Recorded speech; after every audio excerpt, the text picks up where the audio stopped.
So brief introductions, depending on where you're set up. Bill Ranford, 14th season, Kings coaching staff, 2 Stanley Cup wins as a player. The last one in 1990 where he won the Conn Smythe Trophy. And as he just informed me, the last time he was wearing facial hair was back in 1990. So Bill Ranford, of course, 2 Stanley Cups, also with the Los Angeles Kings. Marco Sturm, 2nd season as an assistant coach for the Kings, 14 seasons as a player, almost 1,000 games played. He was the head coach and general manager of Team Germany. And Trent Yawney, almost 600 games played in the National Hockey League, 15 years of coaching experience, including head coach for Chicago Blackhawks back in 2005. And of course, previous experience with Kings head coach Todd Mcclelland at a junior level, and of course at the NHL level. So as we get started here, I mentioned our focus will be on ice, but to start here, we do want to catch up with everyone. So I'd just like to start with Bill Ranford. Bill, where are you right now, and how is your daily routine being handled? I'm here in Vancouver with my wife. As far as daily routine, fitness class in the morning, coaches meeting after that, and then we're just trying to reach out to different people, just trying to get better. You know, goalies that I've worked with, other coaches that I've worked with, just trying to stay active in this lockdown. All right, Trent, how about you? In Manhattan Beach, pretty boring, obviously. Take the dog for a walk on a daily basis, and a little bit of a workout in the backyard, and lots of Netflix. There you go. That sounds familiar. Marco?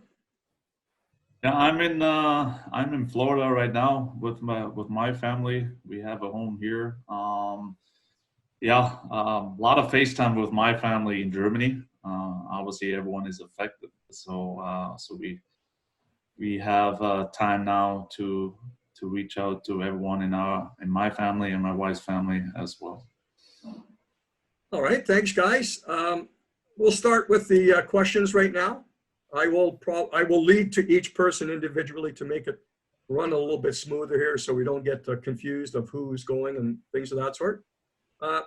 Focusing on your specific role, each assistant coach has a specific area. What areas in your specific role do you think the team improved over the course of the season? And I will start with Bill. Bill, I know with goaltenders, there's only 2 usually with a team. So if you want to dig deeper into the system of the Kings and goaltenders, go that way. But which areas do you think the most improvement has taken place this season?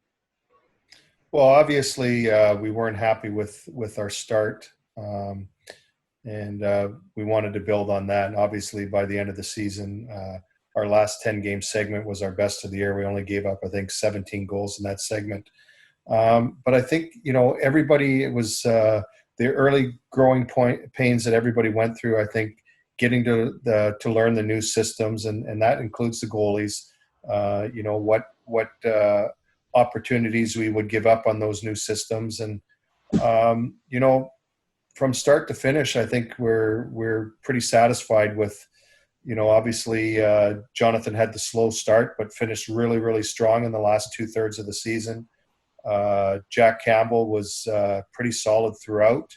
And then obviously having the opportunity to get Cal Peterson in was huge for us from the standpoint, getting a little bit more NHL experience. And then obviously the trickle-down effect, Matty Villalta getting the opportunity to play more with Ontario. So when I look back on it, obviously really disappointing to lose a real top-end teammate in Jack Campbell, but it's given the opportunity for Cal and Matt. So, successful year as far as I'm concerned. And it was just a real honor to work with this new coaching staff. It wasn't the best of times, but we found a way to still enjoy ourselves, but get a lot of work done. And I think the team really improved. All right, Billy, I'll move to Marco right now. Marco, usually your area of emphasis involves the attacker when the Kings have the puck. Improvements you saw over the course of the season. Yeah, I mean, just like on our 5-on-5, I think, when we talk about special teams, especially on the power play, we we improved a lot too. Always as a coaches, we want to get, as a team, we want to get better every day, right? And I think that's exactly what we did on the power play as well. We didn't have a good start, like overall. We came out of the gate really, really, really slow, and it's tough. If you look at the ranking on the power play, or even special teams, it's tough to catch up if you have a bad start. But number shows, and even when you look back at video and all that kind of stuff, we improved a lot, and I think our power play came a lot better. We became a threat. That's what we wanted, and that's something I think we will build on it over the summer, and try to have a better start next year for sure. Trent, if I can go to you, normally when we think of coaching, we usually think of the defending side of things, and that's your area. Improvements without the puck and defending over the course. Yeah, I mean, 5-on-5, obviously coming into the team, it was a staple of this organization through their cup wins, no question, and you could see that over the course of the season. I didn't think that it was something that was a weakness even early on. Our penalty kill to start did not get off to a good start. Probably lost us way too many games, too many multiple goals against on the power play in the first 10 games that really, if you trim some of those off, you're probably potentially getting points in that. But a drastic improvement to the end of the year, and probably a credit to the whole coaching staff, because early on it would have been easy for us to probably blow it up and try and change things, but we kept it the same. We just kept working with guys and adjusting some things, and as they got more proficient at it and felt more comfortable with it, you could see it in the last probably part of the season. All right. I'm going to go one by one again. Take us through your work with video coaches and what they bring to the table. And Marco, I want to start with you. So the guys that we don't normally see, but probably assist you guys in a big way. Those guys probably work the most. I mean, it's pretty incredible, those guys, how much work they do for us, for the team, and obviously for the head coach as well. So they give us all their information. We look at it too, but they do all the work. They do all the homework. So it's very easy for us coming in the morning and already having everything on our laptop, and that's credit to them. So they're a huge, huge part of our coaching staff. You don't hear those names, unfortunately, not too many times, but you should. And we appreciate everything they do for us, because we know how important these guys are. And we've been around in the league and as a player and a coach, and I gotta say, these guys here in LA, we're really lucky to have two great guys. Not only they do the job well, but also they're funny and keep things light, and that's important as well. So we're very lucky here in LA, that's for sure. Trent, if you could take us through perhaps how much do you work as a group with the video guys, and how much do you work one-on-one with the video guys as a coach? Quite a bit. I mean, we all spend a lot of time with them, and as just to echo what Marco said, they're definitely students of the game. Obviously, having a smaller staff, coaching staff with minus the one extra assistant, like a lot of teams have, it put a lot of more work on our video coaches. But as Marco alluded to, they've done an awesome job, and it took a lot of that prep work out of our hands, and we could focus more maybe on the individual players. But with everything, they understand, for me anyways, the analytics a lot better than I do. So they can explain it to me in more of a layman's terms versus the numbers as such. But No, it's I utilize those guys a lot. They have us so prepared. It's what makes our job so much easier when it comes to preparing the team, whether it be on the penalty kill or for individual stuff, pulling clips off. They know where they are, and usually our cut ups are put together by them. And again, can't say enough positive things about DJ and Sammy. Billy, if I can go a slightly different direction here with you on the video, because I've seen you more over the years. How deep is your library of video on goaltenders? I see you compiling all the time, not only Kings guys, but league wide. Well, I think I'm fortunate. DJ does a great job compiling that stuff for me. So going into a game, if we're playing Nashville, he'll compile I like to see the goals against for the last month and a half. He'll have that in a folder for me. Also, if you want to look at, their chances from the past couple of games, what they're trying to do offensively. So that's where, that's kind of my workflow leading into a game, just looking at all that information and then trying to basically give a goalie report for our guys, 5-on-5 and shootout. All right, Billy, I'm going to start with you on this one because, again, you have the most experience with the Kings. The team's certainly in transition. Younger players coming in, longtime King players no longer around. How does this challenge a coach? I think it's a good challenge. When the team was winning, there was very little turnover. Now we're in that transition state, and I think it gives you the opportunity to probably become an even better coach, because we have these young guys coming in. We've got to be very detailed with them, teach them how to play the game properly, and then try and still win hockey games. So you really walk that fine line between the teaching and winning hockey games. And that's what we're going through right now. We're constantly trying to get better. Some nights it's frustrating and some nights it's awesome because you see that they're trending in the right direction. And that's really when we sat down in this last month and a half and have been meeting as a coaching staff. That's probably the biggest thing that we've been happy about is the transition was on its way up, and that's what you need in order to come out of a sort of a rebuild that we're going through right now. Trent, group of kids all battling for spots. How does that impact the overall group as opposed to another team that might maybe be more experienced as a group working together? Well, I think the competition from the young players is, that's what grows your organization, and it makes your older players even better because they know ahead of time the guys that have been around the league, and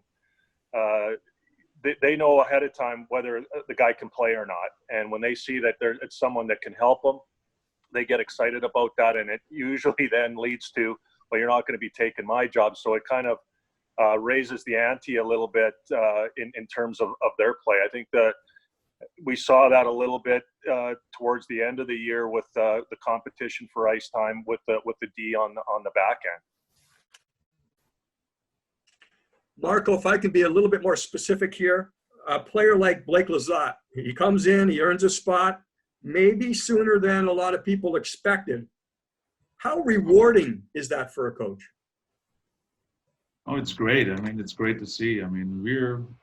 We come in too, don't know this kid, and we're hoping that's what we do as well. But end of the day, it's up to the player as well, right? And Blake Lizotte is a perfect example because he worked his way in. So it's not just Todd given every opportunity. No, he had to work for it, and we all give him credit for that.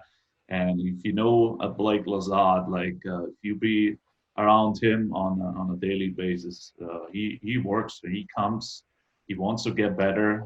He comes out early in practice. He works really hard in practice. After practice, he stays. So there's something to it, and it's nice to see a kid like that. He's not really big. I think he will get stronger, but come out like this and had no fear and play against the big guys this year. It was it was definitely great to see. Marco, I'll stay with you here. Take us through what you have seen from Adrian Kempe over the course of the season. Adrian, no, he's he's an interesting player because he's a good hockey player. He looks like a hockey player, a very dominant player who can skate. He came a little bit later because of his contract. Came in a few days late, but still had a good camp, but not a good start of the season. So it took him a little bit, and then we shift him from center to wing, and that seems like that's where he opened up a little bit too, and also playing with Blake Lazard. So I don't know. It felt like it was a different Kempe, the one we all know he can play. And also on the power play, if you looked at our power play breakout, he was probably the key guy, getting us to the O zone. So I think he's a very dominant. He can be a very dominant player, very important player for us, even moving forward with a lot more younger kids coming up. And I expect from him a lot next year. I think it's no more young kid. I think he's at that level now. At the time now, he can get it to the next level as well. And hopefully he's going to do it next year because we do need him. But he's for me personally, one exciting player to watch. Trent, back on the blue line. Of course, there's a lot of prospects down in Ontario. I'm going to stay away from that right now because I want to talk about another group that were on the blue line this year. Take them one by one. I have 3 young defensemen, relatively new to the team. Can you go through the development of Curtis Mcdermott? Yeah, coming in, I mean, obviously didn't know. I knew Dermy from afar, and I knew how feared he was in the league. Did not realize how good of a penalty killer he was, but with Billy on board and Billy knowing some of the players prior to us getting here, he did mention that very early before we even stepped on the ice about how good of a penalty killer Dermy was, and basically he showed that throughout. Took a lot of pride in it. The one thing with Dermy that we talked about, he's obviously a guy that, as I said earlier, that is feared throughout the league and has that talent to be able to do that. We wanted to round out his game a little bit. We wanted to get some more minutes out of him, and so we gave him a couple of things, and I'll be real specific. We gave him the 3-second rule, which the puck had to be off his stick in 3 seconds, and wanted to start eliminating his. He likes to hit people, but we didn't want him sacrificing position for physicality. When it was there, we wanted him to take advantage of it because that's a strength of his, but we didn't want him running out of position to try and come up with a physical play, sometimes having to be more patient. And to his credit, he did an awesome job with that, gave us some solid minutes, and he's so respected and loved by his teammates. I mean, he's one of those glue guys that every team needs, and it was nice to see him get rewarded here with an extension. Trent, I'll group 2 guys together here, Sean Walker and Matt Roy. Can you talk about their development? Okay, 2 probably a little bit different players in terms of the way they play. Royce got off to a slow start. Just was a little bit too much. He's a quiet guy, but he was analyzing things and as far as not reacting quick enough. But once he got his game in order, I've never seen a young player or been in a part of an organization with a young defenseman like Royce, who was so consistent from start to finish. He's probably, and arguably with the coaching staff, our best defenseman. I mean, I've never also had a guy that I've coached, a young player that I was looking for more minutes for him. I felt that he could handle more minutes, and towards the end of getting him up into the 20 range, he was a real pleasant, surprise for me. And I know Marco and Billy had told me about how well he played down the stretch here when he first came in, but he's got a bright future ahead of him. Walks, on the other hand, he's a more dynamic guy. He's got great legs, likes to go on the offense, and we want that from him, joining that rush, being the fourth man in the attack. The other thing with Walks that we added to his game, that not knowingly, is he's one of the few righties that I've been around that can play on the left side, and obviously chewed up a lot of minutes there with Drew. Talked a lot about his defensive game, just not making sure that, in the word defenseman, there's the word defend, that he wasn't cheating for offense too quickly in the offensive zone, that he was defending first and then joining the rush. And we added the power play to, in the second unit, and late in the year, he was starting to get a lot more comfortable. And I think you'll see a lot of, good offensive things come out of Walks as the organization moves forward. Billy, you touched on this earlier. If as much detail as you can get into, the numbers for Jonathan Quick were much improved in the second part of the season, the latter part of the season. Was he better? And if so, what changed? I think, well, Jan's touched on it a little bit. The multiple goals against that we gave up on our PK early in the season was really discouraging for not only Jonathan, but us as a staff. And I think cleaning that area up, just all of a sudden we were in more hockey games. And when you're in the hockey game, obviously, the one strength of Jonathan Quick is his competitive spirit. And when you got a chance, that's where he really buckles down. And I think that's probably the biggest change. From what we did from a technical standpoint, nothing really changed. It was just our line was just trust your structure. We believe in there's a way to play, and just trust it. And that's the biggest thing when you start, you have a slow start. You want to try different things. And I was fortunate enough to convince him to stay within that structure, and it started to turn around. And he had a really good, like I said, the first third wasn't very good. The last two thirds, he played great. All right, guys, I'm going to shift my attention now to the boss, to the head coach, Todd Mcclelland. And I'll start with the guy who's had the most experience with Todd, and of course, that's Trent. How has Todd changed or evolved over the years? Well, he came when I first started working with Todd. Obviously, he was a first-year young coach with a team that was postured to win right away in San Jose. So he wanted things done a certain way, which all coaches do. Maybe at some points, maybe a little bit too rigid.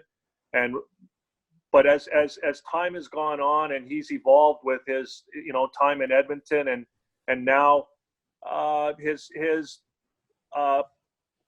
preparation has not changed a whole lot, but the way he presents it to the players has changed. We actually just talked about that here the other day. He spends a lot more time talking about maybe our team and teaching through his pregame prep with certain clips than maybe he did in the past. Much more patient than maybe he was, but that's just, I think, experience. But he's still Todd. He still has the same drive and passion that he had as a young coach. Very smart, very good at making in-game adjustments. That has never changed.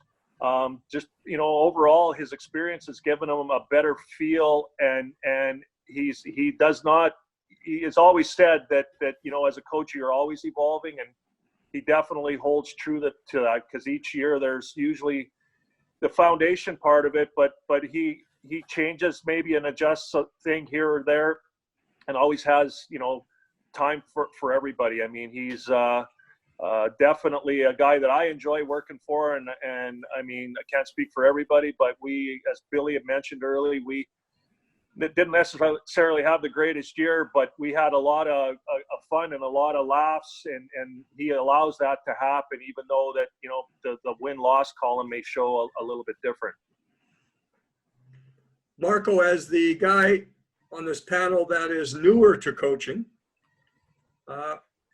and Trent may have touched on some things already, what do you think you can learn from Todd? A lot. I mean, for me, a young guy, you know, only been coaching for I don't know, 3, 4, 5 years. I think it's like winning a lottery, right? So because you want a guy like that as your boss, as your head coach. That's how I feel right now.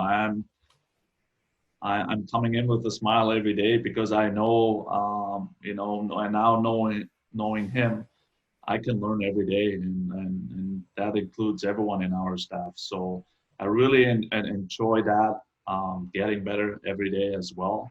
You know, he teaches me and us a lot of things. How, and for me, what stands out is just how he prepares, right? When it comes to the hockey, the games, the practice, the meetings, whatever it is, he's well prepared. And if you have a meeting with him, and probably you did, Foxy too, like he is prepared. So and that's something I think that helps me for sure moving forward. And to see that and live with that and watching him every day like that, and you can go on and on. But that's something yeah, I really enjoy. You know, pretty much every day. Billy, of course, again, you've been here the longest. Not better, not worse, but how does Todd differ from previous Kings coaches you've been under? I think every coach is different in their own little ways. You know, I think Todd reminded me of John a little bit. Just the coaching staff is very involved as a group. We all give our opinions, and then Todd's the hammer. He makes the decision how we're going to move forward, and I think that's important. You know, he's the head guy. He's got to make the final decision, and I thought he did a really good job with that. But also very willing to listen. You know, because you can get certain coaches that I've played for that are firm in what they believe in and not willing to change. And for me, I think this was the first coach in 10 years that some new terminology, some new ideas, because we always had one guy still on the staff sort of thing moving forward over the years that we tried to stay consistent with terminology. So I think it was really interesting and a good challenge for me, learning some different terminology and different ideas because it helps me grow as a coach. So I really enjoyed that aspect of it. By far, the first time that that since probably Mark Crawford, were tried to put a little bit more focus on offense, and it's one of the things that we've talked about over the last month here that we feel we got to put even more focus on. But you know, a different view on that because he felt there was already the structure in the D zone already, so he didn't feel he had to work as much on that. So that was a whole different change too. So it was just a positive, awesome year for me, just to learn. All right, guys, when we do get back, and uncertainty, so we're not going to get into it, but when we do get back, Trent, I'll start with you. Mm-hmm. What areas of the defensive game will be a priority? I know it's not only just one thing, but maybe a couple things that you're going to focus on from the defensive part.